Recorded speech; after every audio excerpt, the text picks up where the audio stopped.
Assalamualaikum warahmatullahi wabarakatuh. Perkenalkan, nama saya Askia Fadia Amar dengan NIM 2024-10-10-10-13 dari Prodi Sistem Informasi dan dari kelas Data Mining B. Di sini saya akan menjelaskan jawaban saya mengenai modul Perceptron dan Ensemble Classification. Dalam modul tersebut terdapat 2 soal, yaitu yang pertama, ulangi proses klasifikasi menggunakan perceptron pada dataset wine dan breast cancer, kemudian masing-masing gunakan perbandingan 0,2, 0,3, dan 0,4. Kemudian kita disuruh untuk menuliskan akurasinya.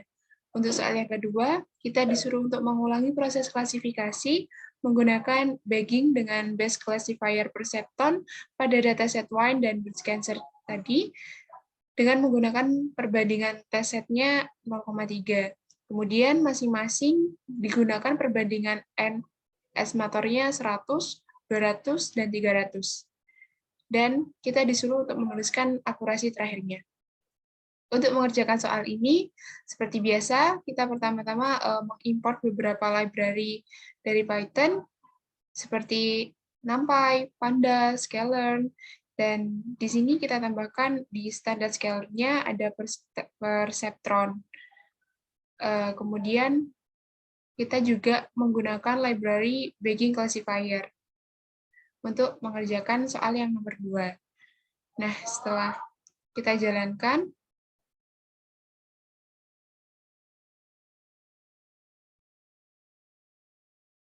kemudian lanjut kita memanggil data frame yang akan kita kelola, yakni data set dari wine, dengan ngelut dulu, kemudian kita lempar ke Pandas agar tampilannya lebih rapi.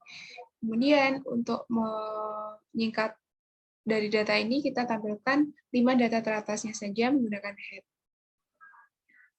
Oke, ini 5 data teratas dari dataset wine.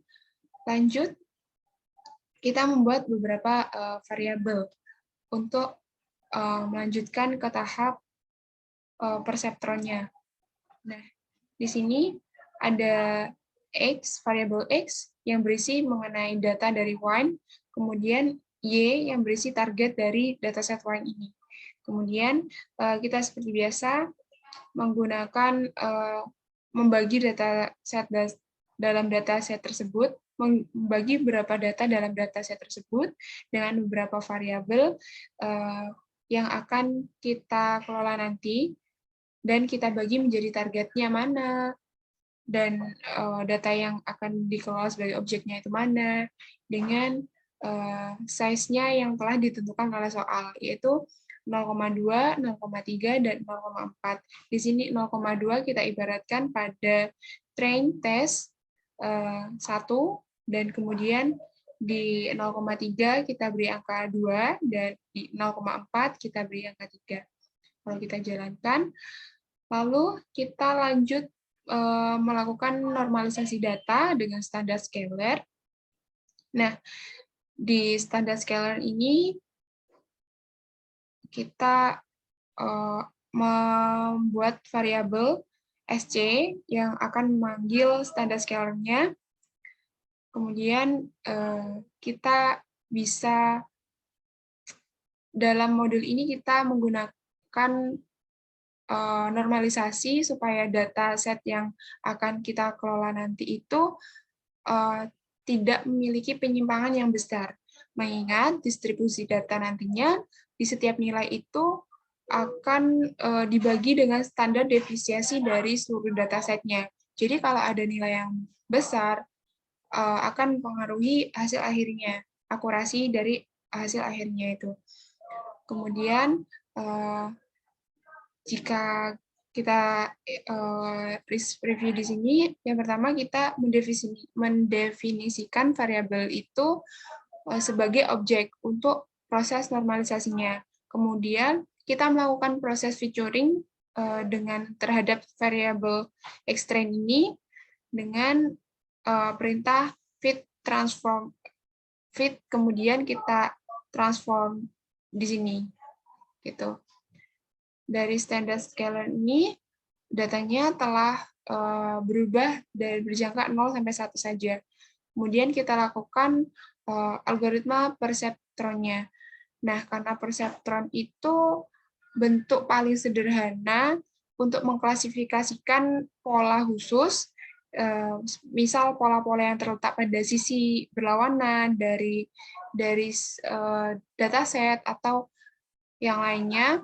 Nah, algoritma ini bisa mengatur parameter bebas melalui proses pengolahan datanya nanti. Nah, di sini kita membuat sebuah variabel PCT ini dengan meletakkan beberapa parameter dari perseptronnya, itu eta 0-nya 0,1, dan kemudian kita random state-nya 0.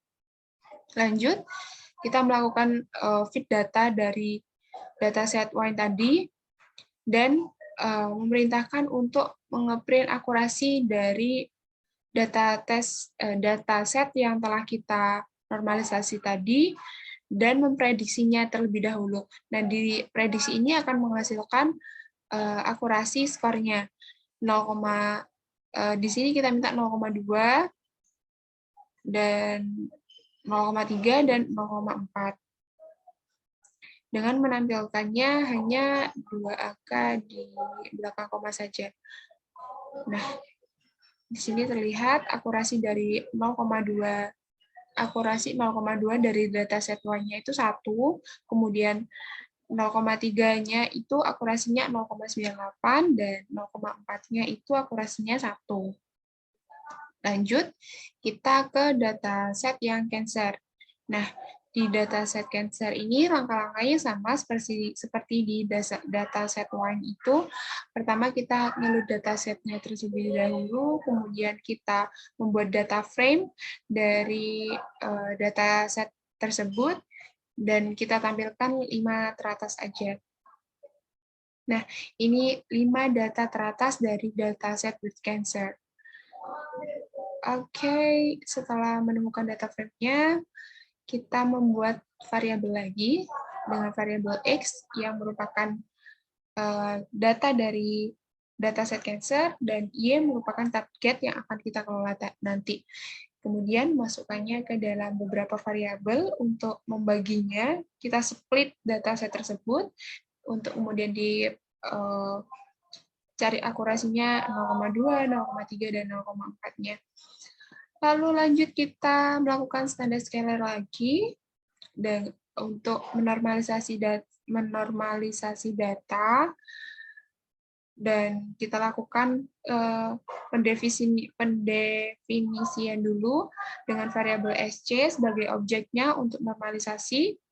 Kemudian kita lakukan proses free-Turing scaling untuk variabel X-string-nya ini dengan perintah fit transform. Lalu kalau kita jalankan, dan sebenarnya kalau kita tampilkan ini normalisasi datasetnya akan berentang di 0 sampai 1 saja.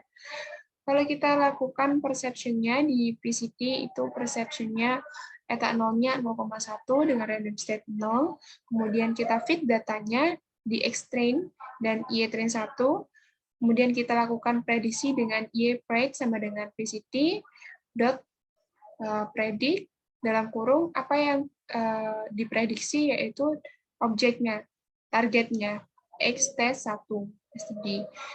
Kemudian kita tampilkan dengan ngeprint 0,2-nya, kemudian kita lakukan hal yang sama dengan ngeprint 0,3-nya dan 0,4-nya.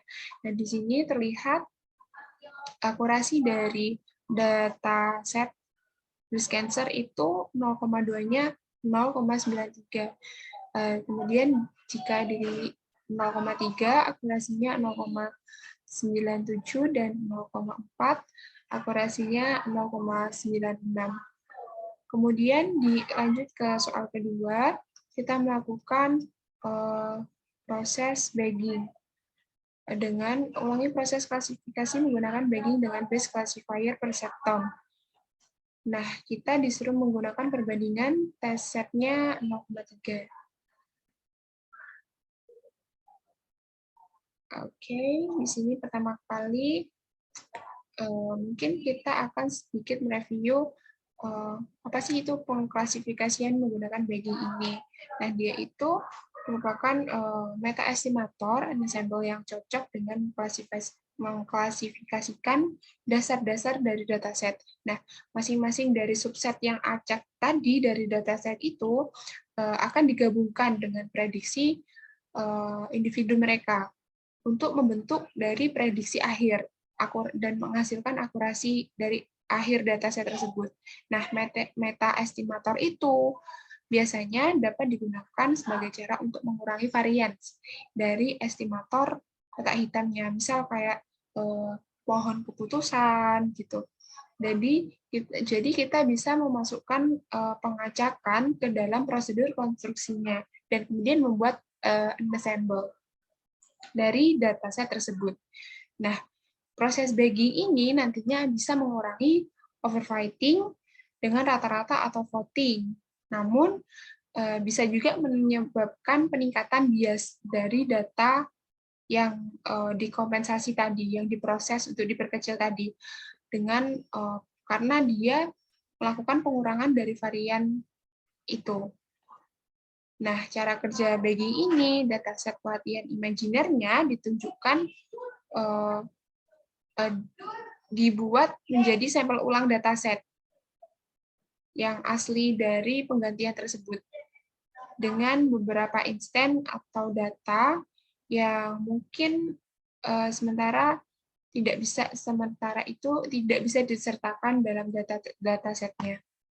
Nah, untuk melakukan proses bagging ini, pertama kita membuat sebuah variabel PCT untuk perseptornya tadi, kemudian kita melakukan bagging classifier-nya. Dengan base estimatornya, kita letakkan parameternya ini 0,1 karena tadi diminta 0,1, kemudian estimatornya itu 100, dan edge-nya itu main 1. Kemudian kita feed datanya. Data yang kita feed adalah X-string-nya. Kemudian juga Y-string-nya sebagai target itu tadi. Kemudian kita lakukan prediksi data seperti biasa, melakukan untuk mencari akurasi dari datasetnya tersebut. Mungkin langkah dari ini sama, hanya akurasinya yang diminta itu kan beda, tadi ada 100, 200, dan 300. Dan di sini estimator 100-nya dari proses bagging itu menghasilkan 0,96. Dan di 200-nya akurasinya 0,99, dan di akurasi estimatornya 300 akurasinya 0,96. Di sini terlihat semakin besar estimatornya, semakin tidak menentukan akurasi dari dataset yang kita kelola tadi. Kemudian kita juga melakukan, kalau yang ini tadi kita melakukan proses bagging pada dataset wine, yang ini kita melakukan proses bagging pada dataset breast cancer. Oke, pertama kita harus membuat sebuah variabel untuk nge-load datasetnya, kemudian kita membuat variabel untuk target dan juga datanya, lanjut kita lakukan standard scalar, normalisasi dengan menggunakan fit dan transform dari X-string-nya, dan X-test-nya lanjut kita lakukan bagging classifier-nya. Bagging classifier-nya di sini kita jalankan dulu. Oke, kita lakukan bagging classifier dengan membuat variabel perseptornya terlebih dahulu. Lanjut kita masukkan sintaks bagging classifier ke dalam BC1 ini dengan estimatornya PCT variabel ini, kemudian estimatornya itu 100 dan n-job-nya itu -1. Nah, di sini lanjut memproses nge-feed datanya dari X-string itu tadi, kemudian memprediksi data, akurasi dari datanya dengan skornya yang 100, 200, dan 300, maka akan muncul estimatornya itu di estimator 100 akurasinya 0,98, kemudian di estimator 200 akurasinya 1, dan estimator 300 akurasinya 1. Nah, begitulah langkah-langkah melakukan algoritma perseptron dan juga melakukan bagging dengan base classifier perceptronnya untuk melakukan sebuah ensemble classification. Mungkin sekian dari saya. Terima kasih. Bila ada kesalahan, mohon maaf. Wassalamualaikum warahmatullahi wabarakatuh.